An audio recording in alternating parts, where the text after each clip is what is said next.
lá, TV Cult especial hoje com o Rodrigo Oliveira, uma entrevista sobre luthieria. A gente vai falar sobre o projeto Nascendo para a Música, da Cult Cultura e da Carbono 60.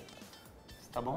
Tudo bem. Joinha? Joinha. Luthieria é uma coisa antiga, vem lá desde o século XVII. Luthieria é um termo que vem do francês, luth, que fala sobre alaúde, que é um instrumento de corda, e é uma profissão para desenvolver instrumentos de corda. Começou com isso, né, a luthieria tradicional, e tomou-se notabilidade com o italiano lá, o inventor do Stradivarius, que é o super violino aí que os músicos adoram também no século XVII. Ao longo do tempo foi se modificando, né, a luthieria ela começou a expandir para outros instrumentos que não só os de corda, e também com outros tipos de materiais que não só madeiras e cordas, né? Ele ficou muito mais amplo. Então, Rodrigo, conta pra gente como é que você começou com a luthieria, quais tipos de instrumento você faz, como é que foi o processo? O processo de luthieria foi através de uma oficina, né? Eu me formei em artes plásticas, onde eu trabalhava com esculturas. Aí eu consegui fazer a ponte entre uma escultura de artes plásticas para a luthieria, um instrumento musical. Então eu fiz uma oficina de luthieria tradicional, onde eu aprendi as técnicas de como construir um instrumento de corda, um instrumento de sopro, um instrumento de percussão melódica e um instrumento de percussão rítmico. Perfeito. E aí dentro desse estudo, eu entendi como adaptar essa tecnologia de um instrumento tradicional para um instrumento mais acessível, um material mais alternativo. Tá, que não é o material comum do digamos, instrumento. construir um violão com um braço de ébano, um espelho de marfim, dá para construir um violão com cabo de vassoura e um espelho de bambu e teria a mesma funcionalidade, o mesmo som afinado. Muito mais barato. Muito mais barato, acessível, até você descobrir que realmente você quer tocar um violão. E aí depois você parte para um instrumento mais tradicional, com recursos amplificados e tudo mais, que na verdade na luthieria alternativa também a gente consegue ter todo esse efeito, né? A ideia de luthier é você construir um instrumento a partir de qualquer tipo de material. Sim. Como a gente está nesse período de consumo consciente, então é muito mais... A reutilização de material. A reutilização de material é muito mais eficaz você construir um instrumento. Então, aproveitando a sua fala, você citou sobre os instrumentos de percussão, corda, sopro. Tem algum tipo que você é mais especializado? Você constrói da mesma maneira todas as linhas? E quais tipos de material você reutiliza? Na verdade, eu sou mais especializado nos instrumentos de sopro, porque eu estudei, né, academicamente, mas... Você é músico também, Sou você é formado músico. em artes plásticas, mas é músico Eu sou também. músico também. Tá. E a partir dessa concepção, você consegue construir qualquer tipo de instrumento musical. O que eu chamo hoje de permacultura urbana. Que a ideia de permacultura é você ter um material, que nem a gente vai lá no Japão, só tem bambu. Eles vão construir instrumentos de bambu. É a disponibilidade, do material do ambiente. Perfeito. Como a gente vive na cidade, o que a gente tem mais de material acessível é o lixo. Perfeito. Entre aspas, o material reciclável. Cano PVC, garrafa PET, plástico, sucatas, bambu, cabaça, caixa de leite, que também é... caixa de leite, caixa de madeira, pallet. Com tudo isso você consegue desenvolver Com tudo isso instrumentos. dá pra gente construir instrumentos. Eles são instrumentos aplicados mesmo. A pessoa consegue formar um grupo, uma banda, alguma coisa. Eles não são só decorativos. Não. O princípio da luthieria alternativa é o quê? Estimular o participante a construir um instrumento musical onde ele percebe a função sonora. No primeiro estágio, ele constrói a sua afinação, o seu ritmo, ele vai desenvolver a sua música. Ele não vai seguir nenhum padrão. Aí, com o desenvolvimento, esse instrumento tem como ser um instrumento afinadíssimo, para a gente tocar um choro, um jazz, uma bossa nova, acompanhar alguém numa orquestra. Então, ele tem esses dois leques de possibilidade. Sobre essa parte da formação, que você falou que é artista, e você fez um curso sobre luthieria tradicional. O campo ainda de estudos da luthieria, pelo menos aqui pela sua experiência no Brasil, tal, são cursos pontuais ou existe alguma formação mais acadêmica? Você tem alguma informação? Existem cursos pontuais acadêmicas. Existe luthier só de violino, luthier só de violão, luthier do instrumento específico. A visão da luthieria alternativa é você ter acesso a toda essa gama de conhecimento. E uma coisa muito legal que eu acompanhei em uma oficina que você fez em Rio Grande da Serra, e depois a gente detalha, é que um dos grupos dos instrumentos de sopro que você ensinava, eles eram de culturas indígenas e se eu não me engano tinha um instrumento que ele era sírio, turco, alguma coisa assim. Como você tomou contato com esses instrumentos? Através de pesquisa da música étnica, né? Então eu tive primeiro acesso a um instrumento que chama bansuri, que é uma flauta indiana, que ela é feito de bambu, né? É uma flauta bem grande. Que é comum lá. Que é comum lá e difícil aqui. E aí eu consegui fazer a transliteração dela com cano PVC. Então esse instrumento que você está falando, Ciro, é um instrumento turco, que seria uma flauta ney, que também é só um bambu, só que é um bambu que nasce só na Turquia. Então seria um difícil acesso a gente ter aqui. Eu fiz uma releitura dele. Orientado com um professor que tem um instrumento original turco, onde eu fui medir as afinações. Ali tem as indígenas, qual que é a ideia das flautas indígenas? Quando você começa a construir o instrumento e você começa a pesquisar música étnica, você descobre que você não inventa nada. Que todas as coisas existem há muitos anos e são... não são divulgadas em escola de música, não tem essa faculdade e nas escolas tradicionais, de você aprender sobre outro tipo de afinação. Às vezes as coisas são evolução, mas a gente também não tem informação sobre a origem, né? Não tem. E a ideia da flauta indígena é trazer essa coisa mais próxima da gente, que é um instrumento que é mais simples e que realmente você tem acesso de construir e tem uma fonte de pesquisa que é os nossos próprios índios. Uma outra coisa que eu queria que você abordasse é eminentemente uma profissão masculina. Pelo menos, de tudo que eu vi, eu não achei mulheres fazendo luthieria. Você tem informações sobre isso? Não é uma regra, pelo menos institucional, uma coisa que é só para homens, mas é uma procura maior masculina. Mas existe um período na China que só as mulheres podiam construir instrumentos. E só os homens tocavam. Então tem um período que as mulheres constroem, tem um livro que chama Roland Candel, Universo da Música, que ele orienta isso.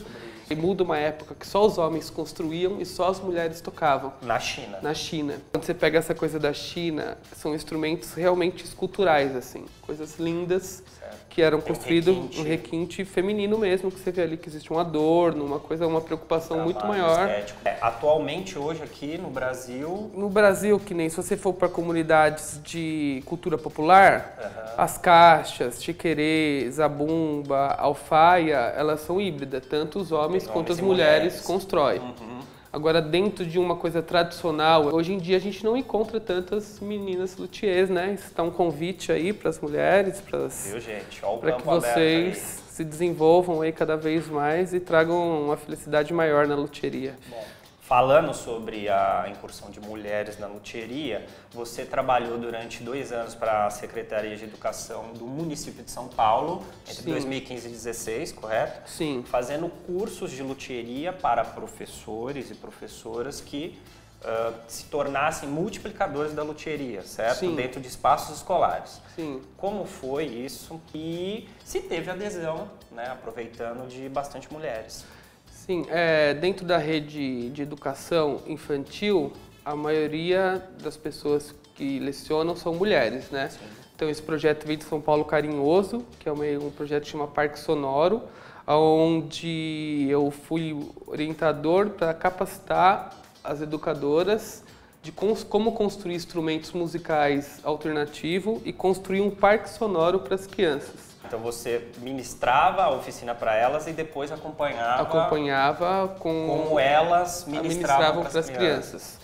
E aí eu trabalhei acho que com 16 escolas na rede dos CELS, né, do EMEIs e EMEFs, de 0 a 6 anos. Então foi uma formação que tem essa coisa da música para o bebê e essa coisa dos sons, de estar estimulando mais ao campo sonoro do que a execução musical. Certo. A consciência do som além da música. Para a hora que a criança já tiver uma certa idade, ela já tem essa afinidade com o som. Sim. E o professor está capacitado para poder dar o suporte para ele se tornar um músico, um artista. Você citou sobre um parque sonoro, que era o resultado final.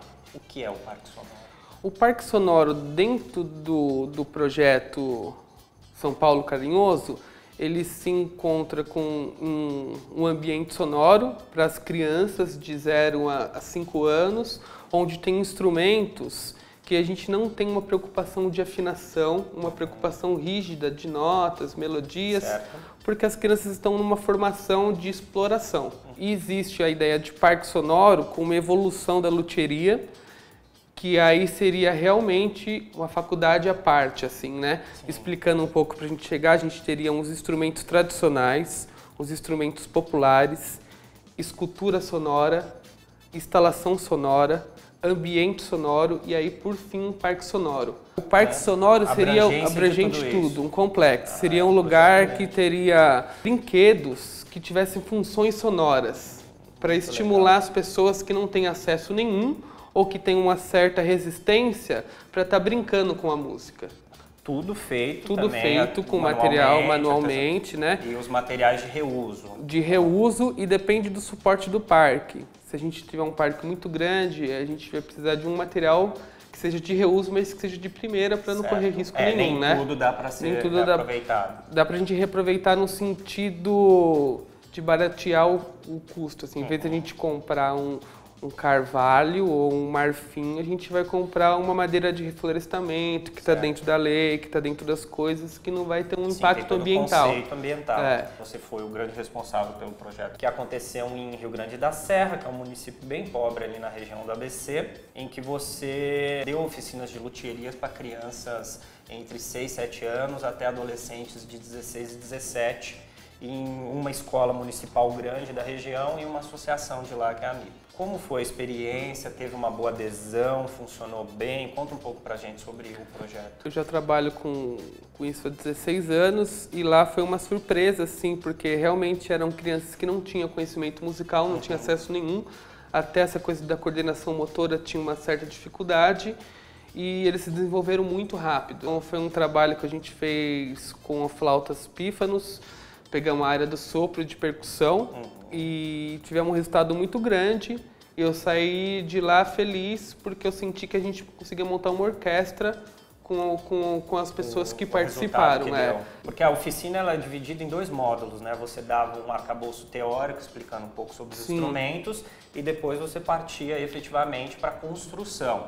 E todas as crianças saíram com instrumento. Saíram com instrumento e saíram tocando. Muito interessante como as crianças que nascem hoje em dia já têm um suporte maior, porque elas não tinham conhecimento. Todas saíram com um pife, um flautinho, uma flauta de êmbolo. A ideia é continuar com esse projeto, né, para que essas crianças continuem tendo esse suporte, né, e se desenvolver até que elas se tornem os capacitadores dos próprios núcleos que elas trabalham ali. Para finalizar, você está com um espaço ali próximo ao Betor Vergueiro, em São Paulo. Fala um pouco sobre como funciona. Nós estamos com uma casa colaborativa lá, né, que chama Saramayon PG. Como é que pronuncia? Como é que fala? É um espaço Saramayon PG. Saramayon PG. Que aí são 3 eixos, né, um eixo da música, né, um eixo da alimentação e um eixo da espiritualidade.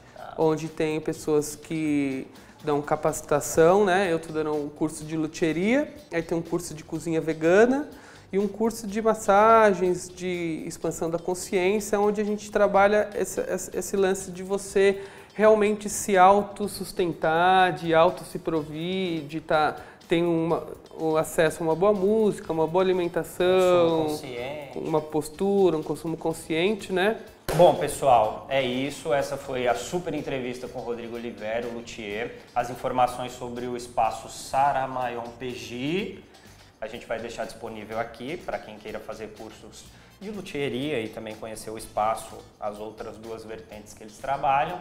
Sobre o projeto Nascendo para a Música, ele está para iniciar a 2ª edição. Vai ter uma abrangência maior de turmas e, além dos instrumentos de sopro, trabalharemos com os instrumentos de percussão. Não se esqueça de se inscrever em nosso canal, curtir e compartilhar, deixe aqui sugestões, críticas e até o próximo programa. Faz um ok aí, cara. Você empurra a cadeira mais? Não. A minha cadeira ali. Essa aqui? Só isso. Deu? Agora volte pra cá, meu bem. Legal. Tudo bem aí? Tudo. Olá! Luthieria é uma profissão mesmo. Peraí, uma profissão mesmo é ótimo. Perfeito. Você tá deixando o cara nervoso, velho. Acontece com frequência. Mas aí ele tá com material limisô também. Tudo certo. A gente conta que você tá no bar, você quer uma cerveja? Tem uma Duvel? Ele não toma de milho, não. Legal. Peraí, eu ia perguntar e esqueci. Esquece que você lembra. Então, eu tô tentando esquecer, mas aí eu quero lembrar e eu não esqueço nem lembro.